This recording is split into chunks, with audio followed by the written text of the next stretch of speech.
जय मसी श्रोताबिन, म पास्टर देवेन्द्र सुन्दास आज तपाईहरूको बीचमा साधु सुन्दर सिंहको कथा भन्न गइरहेको छु। तसर्थ यो भिडियोलाई पुरा हेरिदिनु हुन विनम्र अनुरोध गर्दछु। साधु सुन्दर सिंह आफ्नो आमाको साथमा पन्जाबको समतल भूमि हुँदै जङ्गलतिर लागे। त्यो दिन उनको जन्मदिन थियो, त्यसैले उनी एकदम उत्साहित थिए। उनी साधुलाई भेट्न जाँदै थिए। आफूले सिकेका केही कुराहरू मुखाग्र पाठ गर्न गइरहेका थिए। उनले आशा गरेका थिए कि आफूले सिकेका कुराहरू सबै सम्झिनेछन् र साधु उनीसँग खुसी हुनेछन्। ती साधु पहेँलो वस्त्र पहिरिन्थे र एक्लै जङ्गलमा बस्थे, किनभने तिनी ईश्वरसँग रहन चाहन्थे। ती साधुले विचार गरेका थिए कि एक्लै बसेमा तिनी ईश्वरको नजिक हुनेछन्। सुन्दरको आमाले प्राय ईश्वरको बारेमा विचार गरिरहन्थिन्। तिनी उहाँलाई पाउन चाहन्थिन्, त्यसकारण तिनी महिनाको 2 पल्ट जङ्गलमा साधुलाई भेट्न जान्थिन्। उनले साधु एक असल व्यक्ति हुन् र उनैले ईश्वर पाउन सहायता गर्नेछन् भन्ने आशा राखेकी थिइन्। तिनी सधैँ सुन्दरलाई लिएर जान्थिन् ताकि सुन्दरले पनि ईश्वरलाई पाओस्। ती साधु वृद्ध थिए। उनले ती बालकको कुरा दयापूर्वक सुन्थे। उनले कल्याण भनिसकेपछि उनलाई केही प्रश्न गरे। सुन्दर, मलाई भन, हामीले ईश्वरलाई कसरी खुसी तुल्याउन सक्छौँ? हाम्रा पिता पुर्खाले सिकाएको व्यवस्थाको पालन गरेर। सुन्दरले उत्तर दिए, स्याबास, परमेश्वरलाई खुसी बनाउने अरू कुन कुन उपायहरू छन्? सुन्दरले फेरि उत्तर दिए, हामीले ईश्वरको बारेमा विचार गर्दा उहाँ खुसी हुनुहुन्छ। यदि हामी धनी हुन चाहेनौँ र धेरै पैसा थुपार्न चाहेनौँ भने उहाँलाई खुसी तुल्याउनेछौँ। यदि हामी गरिब बनेर अरू मानिसहरूबाट टाढा रही एक्लै बस्छौँ भने उहाँ खुसी हुनुहुन्छ। यदि हामीले साधुहरूले चाहिँ उहाँलाई प्राप्त गर्ने कोसिस गर्यौँ भने उहाँ खुसी हुनुहुन्छ। साधुले सुन्दरको आमालाई भने, यो केटाले राम्रो उत्तर दियो। त्यसपछि साधुले अरू केही कुरा भने जुन कुराले उनलाई अत्यन्त खुसी तुल्यायो। त्यो थियो सायद एक दिन उनी साधु बन्नेछन्। उनले भविष्यमा के हुनेछ सो देख्न सक्दैनथे। उनलाई थाहा थिएन कि यो सानो केटा पछि संसारको एक प्रख्यात साधु बन्नेछ र उनलाई यो पनि थाहा थिएन कि युरोप, अमेरिका, अस्ट्रेलिया र भारतका मानिसहरूले समेत सुन्दरलाई देख्न र उनको वचन सुन्न चाहनेछन्।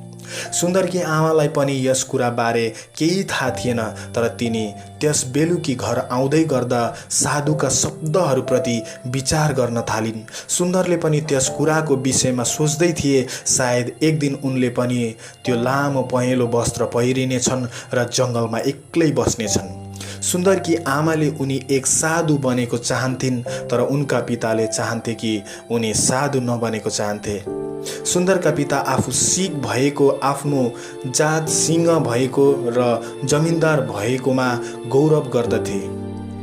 तिनी आफ्नो पुत्र एक असल सिख र व्यापार धन्दामा सफल बनोस् भन्ने चाहन्थे। उनले आफ्नो छोरालाई शिक्षित बनाउन स्कुल पढाउने निर्णय गरे। सरकारी स्कुल त्यहाँबाट 3 माइल टाढा थियो, तर केही ख्रिस्टियनहरूले नजिकै एउटा स्कुल खोलेका थिए र सुन्दर त्यही स्कुलमा पढ्न थाले। उनलाई त्यहाँको वातावरण मन परेन। उनी बाइबल पढ्न र ख्रिस्टियनहरूको परमेश्वरको बारेमा जान्न र सुन्न मन पराउँदैनथे। ती कुराहरूले उनलाई रिस उठायो। उनले सोचे, म एक सिख हुँ, त्यसैले मलाई हरेक दिन ख्रिस्टियनहरूको बाइबल पढ्न के खाँचो छ र? हाम्रै सिख पुस्तकहरू र हिन्दू धर्मका पुस्तकहरू नै पर्याप्त छन्। कहिलेकाहीँ उनी गुरुहरूको आज्ञा पालन गर्दैनथे। तिनीहरू भन्थे कि उनी एकदम दुर्बोध छात्र छन्। केही समयपछि उनको आमा बितिन्। उनले आफ्नो जीवनमा कहिले त्यति ठुलो वेदनाको सामना गरेका थिएनन्। अब त उनको आमा बितिसकेका थिए। उनले अरूहरूलाई भन्दा आफ्नो आमालाई बढी माया गर्थे, तर अहिले तिनी उनलाई पुरो पारेर गइसकेकी छिन्।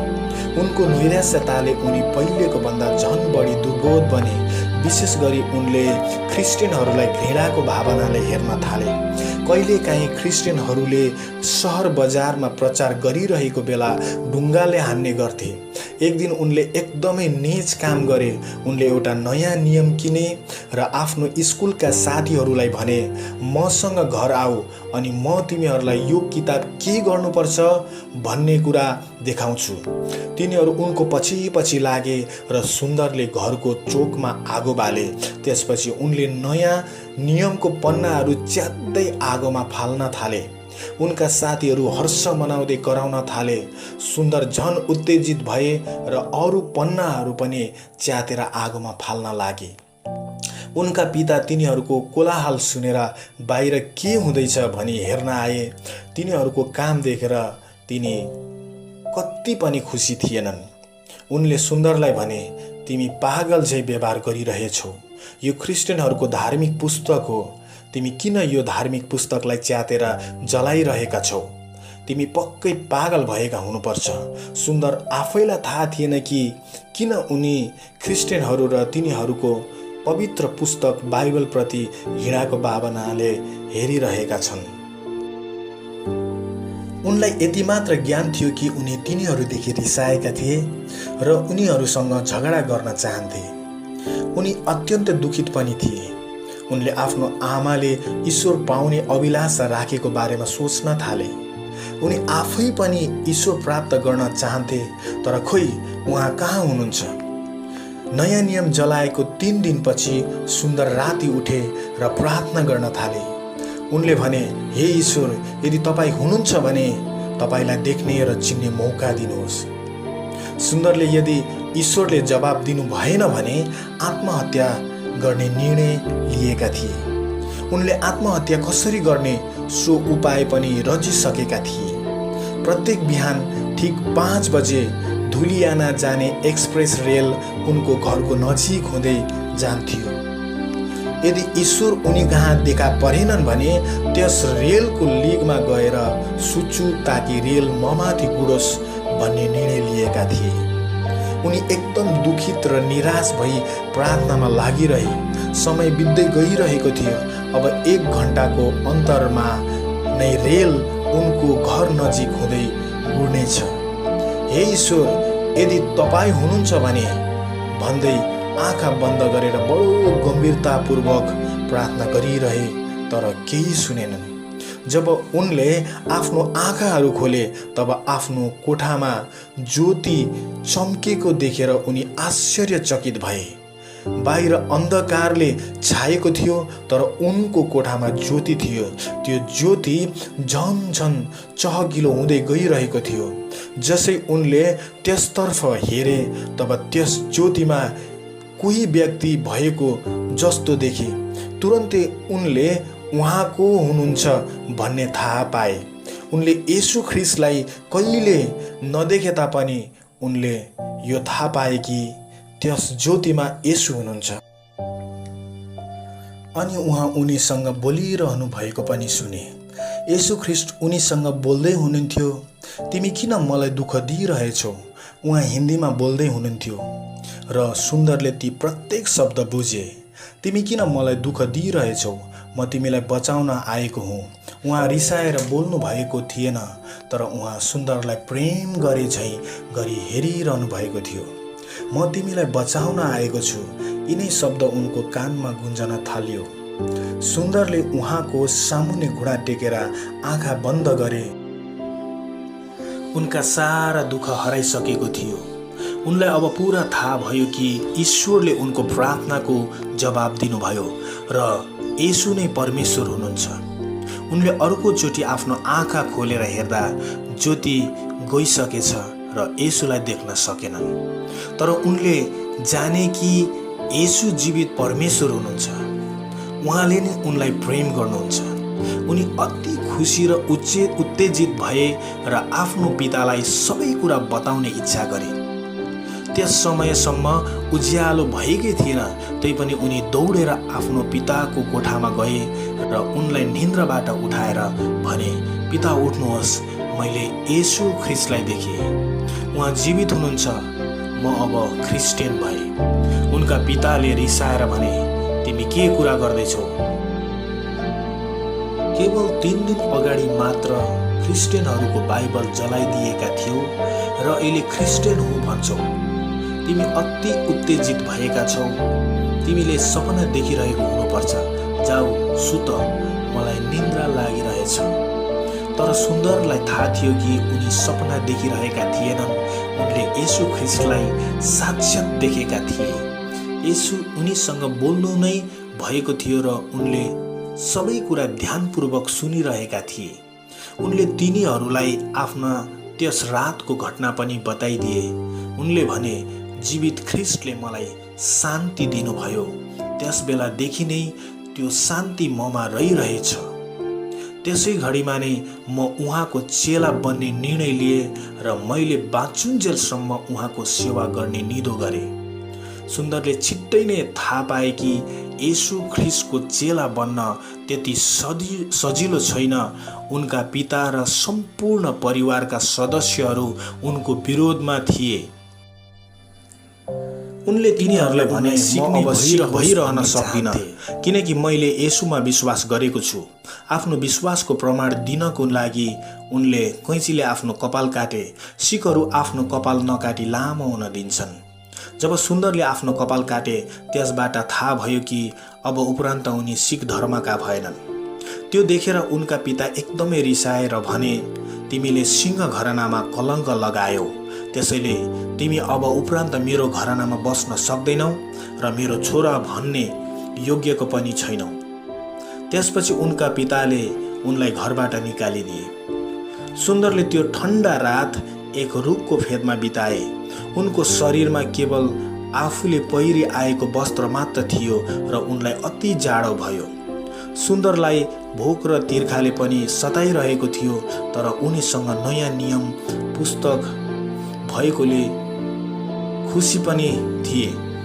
उनले आफ्ना पछिल्ला दिनहरूमा भन्ने गर्थे, त्यस बेला मैले पाएको अनौठो शान्ति र आनन्दको स्मरण गर्दैछु, किनकि मेरो मुक्तिदाता त्यो अवस्थामा पनि मेरो साथमा हुनुहुन्थ्यो। स्वर्गमा त्यो मेरो पहिलो रात थियो।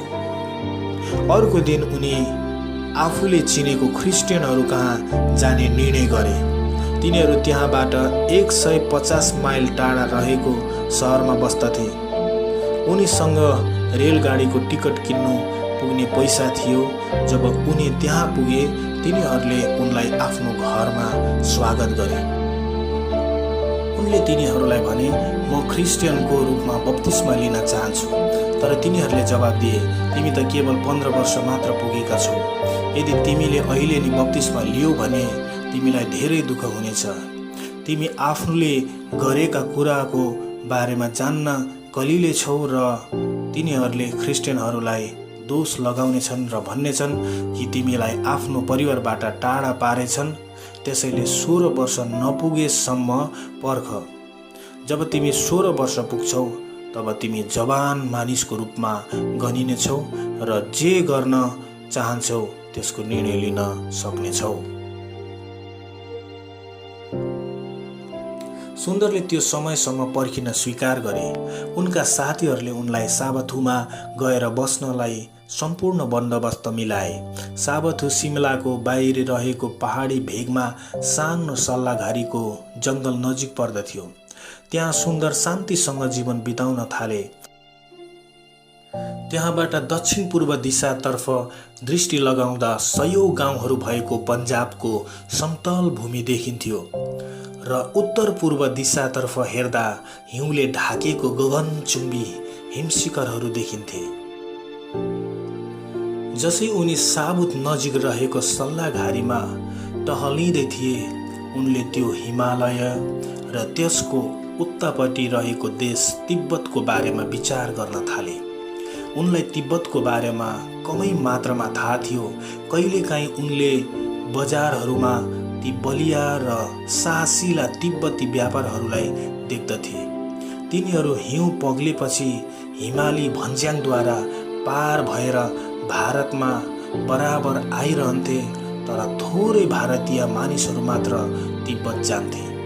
तिब्बत एक रहस्यमय देश थियो, जुन देश चारैतिर हिमालहरूले घेरेकोले संसारका प्रायजसो देशहरूबाट टाढा रहेको थियो।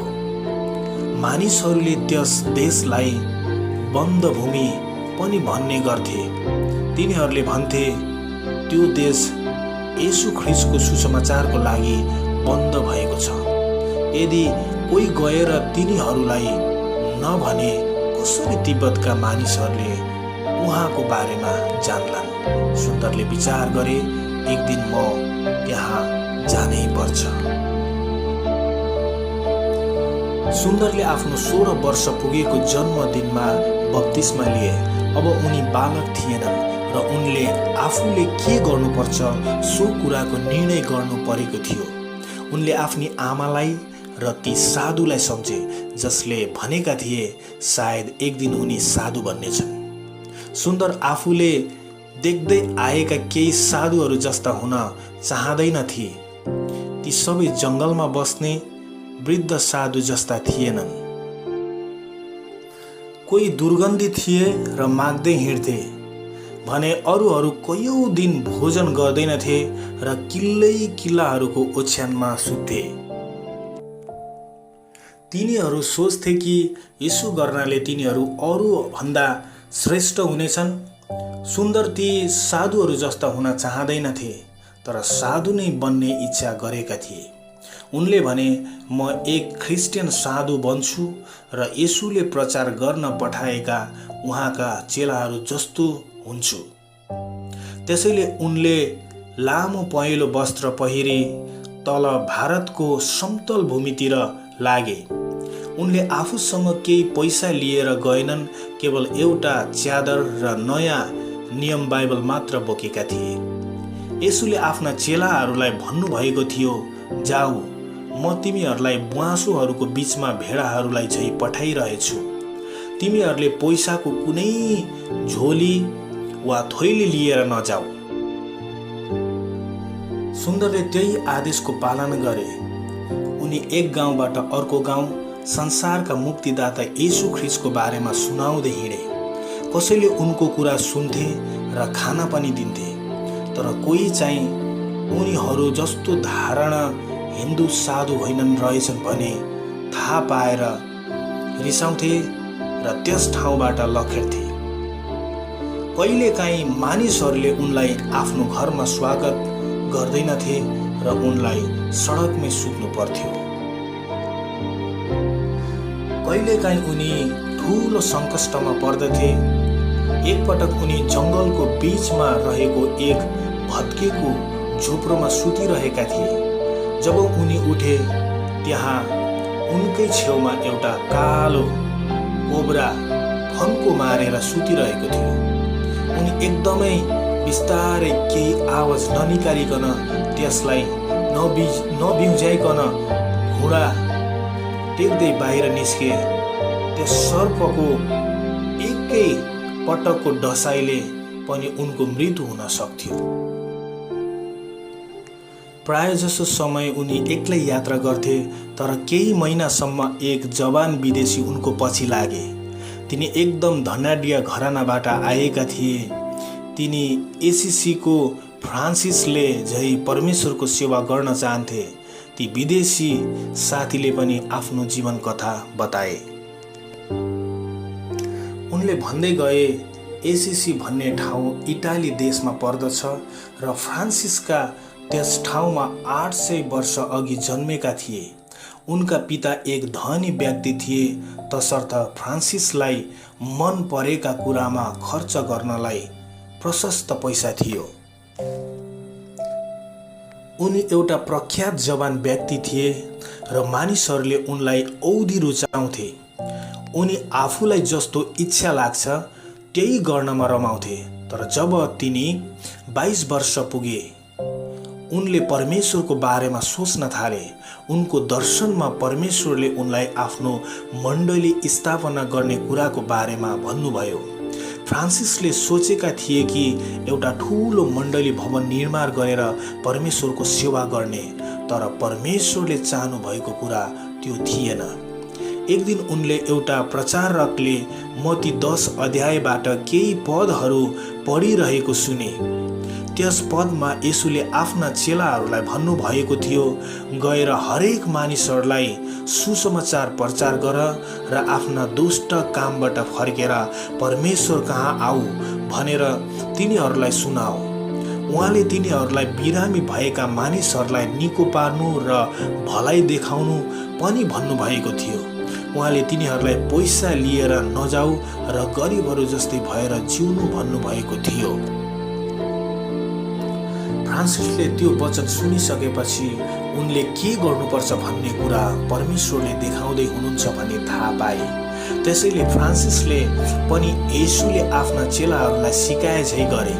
उनले गरिब र बिरामीहरूलाई सहायता गर्दै हिँडे। उनले प्रचारको काम मात्र गरेनन्, तर येशूले झै भलाइ गर्दै हिँडे। जब उनले मगन्तेहरूलाई भेट्थे, आफ्नो खाना तिनीहरू सँगै बाँडचुँड गरी खान्थे।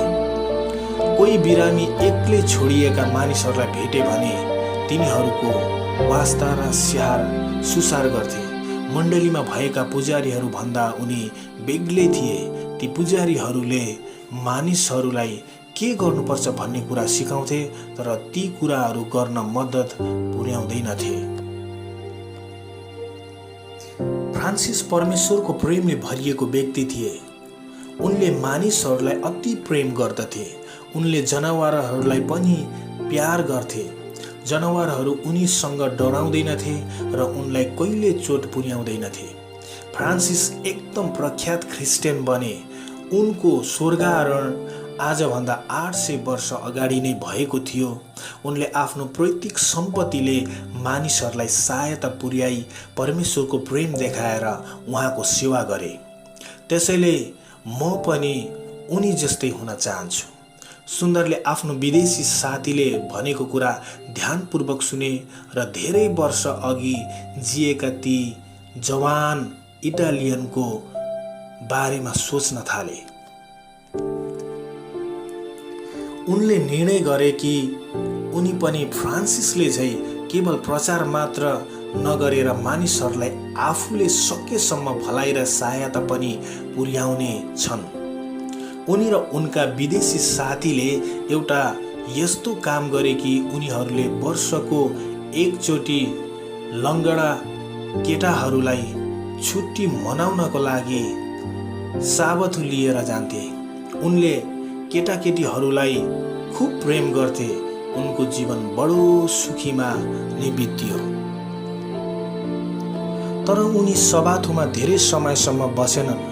उनका नजर बेला बेलामा ती गगनचुम्बी हिमचुचुरामा पुग्दथे र उनका विचारहरू त्यस हिमचुचुराको पल्लोपट्टि रहेको त्यस बन्द भूमि तिब्बतमा पुग्दथे। उनी भारतको त्यस समतल भूमिमा एक गाउँबाट अर्को गाउँ प्रचार गर्दै जाँदा पनि उनको नजर केवल बेलामा ती हिमचुचुराहरूमै पुग्दथे र त्यसलाई कहिले बिर्सन सक्दैनथे। जब सुन्दर 19 वर्ष पुगेका थिए, त्यस बेला उनले आफ्नो जीवनमा पहिलोपल्ट तिब्बत जाने बाटोलाई पक्रे। त्यो यात्रा बडो अनौठो र शून्य थियो। जब उनी तिब्बतको सिमाना नजिकै पुगे, त्यहाँ 2 जना विदेशी ख्रिस्टियनहरूले उनलाई मद्दत गरे। उनी तिनीहरूसँगै केही दिन बसे र तिनीहरूले उनलाई केही तिब्बती भाषा सिकाए। त्यसपछि उनले केही तिब्बती गाउँहरूमा भ्रमण गरे। उनले त्यस तिब्बती गाउँहरूमा निकै कठिनाई भोग्नु पर्यो। ती मानिसहरू फोहरी थिए। तिनीहरूका खाना सुकेको जौँ थियो र तिनीहरू घिउ र नुन मिसाएको चिया पिउँथे।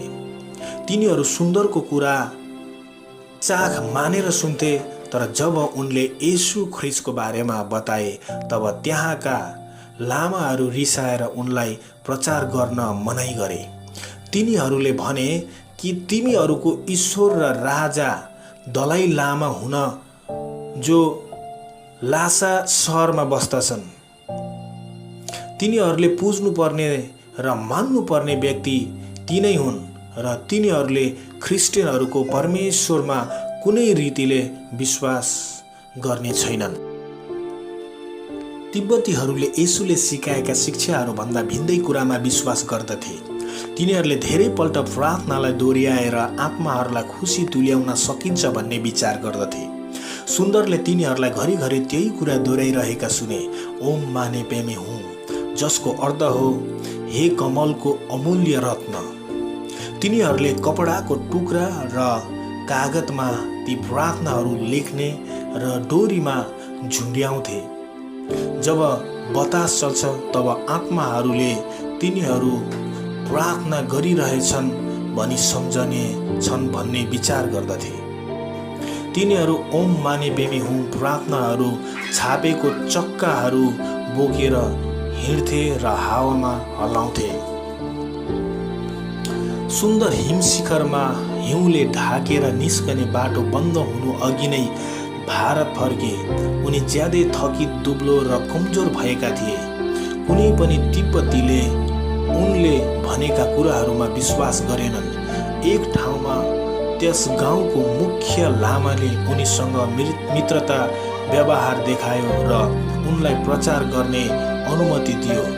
तर त्यस ठाउँ बाहेक अरू ठाउँहरूमा उनलाई प्रचार गर्न मनाइ गरियो। उनले आफैलाई भन्न लागे, मैले के असल काम गर्न सकेर। उनको लागि बडो गाह्रो र खतरनाकपूर्ण स्थिति थियो। केही मानिसहरूले उनलाई भने, केही समय अघि तिमी जस्तै एकजना व्यक्ति मारियो, किनकि उसले पनि तिमीले झै येशूको बारेमा प्रचार गरेको थियो। यदि तिमी फेरि फर्केर आयो भने तिमीलाई पनि त्यस्तै गर्नेछौ। तर सुन्दर त्यो कुरा सुनेर कति पनि डराएका थिएनन्। परमेश्वरले उनलाई तिब्बतमा सुसमाचार प्रचार गरेको चाहनुहुन्थ्यो र उनी त्यो निर्णय गर्न लिइसकेका थिए। उनले आफ्नो साथीहरूलाई भने, अर्को वर्ष जब हिउँ पग्लिन्छ र बाटो खुल्छ म त्यहाँ फेरि जानेछु। सुन्दर अग्ला र बलिया थिए। उनी दारी पालेका, पहेँलो वस्त्र पहिरेका र पैतालामा खराउ लगाएका बडो भद्र देखिन्थे। उनी असल प्रचारक पनि थिए। बिस्तारै उनी भारतको उत्तरी भेगमा प्रख्यात हुन थाले। पछि उनलाई भारतको अरू क्षेत्रहरूमा हरेक मण्डली र सभाघरहरूमा प्रचार गर्न निमन्त्रणा गरियो। उनले निमन्त्रणा पाएका सबै ठाउँमा गएर प्रचार गर्ने निर्णय लिए। उनले सरल दैनिक कुराहरू र सबैले बुझ्न सक्ने प्रकारले प्रचार गर्थे। कहिलेकाहीँ उनी प्रार्थना गर्न र परमेश्वरसँग संगति गर्न भिडहरूबाट पन्छिएर जङ्गलमा वा पहाडीहरूतिर लाग्थे। मानिसहरूले उनको यस किसिमको स्वभावलाई निरीक्षण गर्थे र विचार गर्थे कि गालिलको येशू पनि प्रार्थना गर्न पहाडतर्फ जानुहुन्थ्यो। 30 वर्षको उमेरमा उनले जापान जाने निमन्त्रणा पाए। त्यसपछि त्यहाँबाट नै उनले बेलायत, युरोप, अमेरिका र अस्ट्रेलियाको भ्रमण गरे। त्यहाँका बासिन्दाहरू उनलाई भेट्न र उनको प्रचार सुन्न चाहन्थे। उनीहरूले उनको बारेमा धेरै कुराहरू सुनेका थिए, जसमध्ये एउटा कुरा चितुवाको बारेमा थियो। कुनै एक गाउँमा धेरै मानिसहरू मारिसकेको चितुवाले पनि चोट नदिई उनलाई आफ्नो बाटो जान दियो। कसैले उनको छेउमा चितुवा आएर बसेको र सुन्दरले त्यस चितुवाको शिर मुसारिरहेको देखेको थियो। नानीहरूले पनि उनलाई खुब मन पराउँथे। एउटा सानो बालकले बिहान बिउजेपछि भन्यो, येशू कहाँ हुनुहुन्छ? साधु सुन्दर सिंह त्यसको अघिल्लो दिन तिनको घरमा गएका थिए। उनको आमाले त्यस केटालाई भनिन्, तिनी येशू होइनन्, तर भारत देशबाट आएका एक साधु हुन्। तर त्यो सानो केटाले ढिप्पी गरिरह्यो, होइन, तिनी येशू नै हुन्। उनलाई मन पराउने मानिसहरू पनि थिए। उनी तिब्बत जाँदा उनलाई जहिले पनि सङ्कष्ट आइपर्थ्यो। एकचोटि उनलाई बेहोस हुइन्जेलसम्म कुटपिट गरेका थिए र मरोस् भनी जङ्गलमै छोडिदिएका थिए। तर राति उनलाई चिन्दै नचिनेका मानिसहरू आएर गोप्य रूपमा मद्दत गरेका थिए। अर्कोचोटि उनलाई एउटा पानी नभएको खाडलमा फाली उनीमाथि ढुङ्गो ढक्कनले छोपिदिएका थिए। त्यो ढक्कनमा ताला लगाइएको थियो। उनलाई त्यति मात्र थाहा थियो कि यदि परमेश्वरले उनको उद्धार गर्नु भएन भने उनी त्यहाँ खाल्डामै मर्नेछन्। उनले प्रार्थना गर्न थाले। घन्टौँ बितेपछि बिस्तारै त्यो ढक्कन उकारियो र डोरी खसालियो। सुन्दर माथि उचालिए र त्यो ढक्कन फेरि बन्द भयो। त्यस खाडलबाट निकाल्ने व्यक्तिलाई सुन्दरले देख्न पाएनन्। उनले विचार गरे कि उनलाई उद्धार गर्ने व्यक्ति परमेश्वरबाट पठाइएको स्वर्गदूत हुनुपर्छ। 2-3 वर्षसम्म उनले अरू देशहरूमा भ्रमण गरे, तर हरेक वर्ष तिब्बतको बाटो खुल्ने समयमा उनी पहिले पनि भारत 2-3 वर्षसम्म उनले अरू देशहरूमा भ्रमण गरे, तर हरेक वर्ष तिब्बतको बाटो खुल्ने समयमा उनी जहिले पनि भारत फिर्ता हुन्थे। उनी 34 वर्ष पुगेको बेला सिकिस्त बिरामी भए। उनको एउटा आँखाले देख्न छोडिसकेको थियो र डाक्टरले उनलाई आराम गर्ने सल्लाह दिएका थिए। डाक्टरले सुन्दरलाई भने, तिमी लामो यात्रा गर्न नसक्ने सिकिस्तमा छौ। डाक्टरले सुन्दरलाई भने, तिमी लामो यात्रा गर्न नसक्ने स्थितिमा छौ। सुन्दर आफैलाई थाहा थियो कि उनी स्वस्थ छैनन्। त्यसैले उनी 2 वर्षसम्म साबाथुमै बसिरहे। त्यसपछि उनले फेरि तिब्बत जाने चेष्टा गरे। बाटोमै उनी सिकिस्त बिरामी भएर चल्नै नसक्ने भए र उनलाई घरमा फिर्ता ल्याइयो। 1-2 वर्षपछि तिब्बतको बाटो खुलेको बेला उनले फेरि तिब्बतको यात्रा सुरु गरे। उनका साथीहरूले भने, नजाऊ, किनकि तिमी यात्रा गर्नलाई बलिया छैनौ। तिमी कहिले नफर्किन पनि सक्छौ। उनले जवाब दिए, म तिब्बतबाट फर्किने आशा गर्दिन। उनले आफ्नो साथीहरूसँग बिदाई मागे र आफ्नो यात्रा सुरु गरे। साँच्ची नै उनका साथीहरूले उनलाई फेरि कहिले देखेनन्। उनलाई के भयो भने कुरा कसैलाई थाहा भएन। सायद हुन सक्छ उनी बाटोमा बिरामी परेर बाटोमा कुनै छेउमा मरे।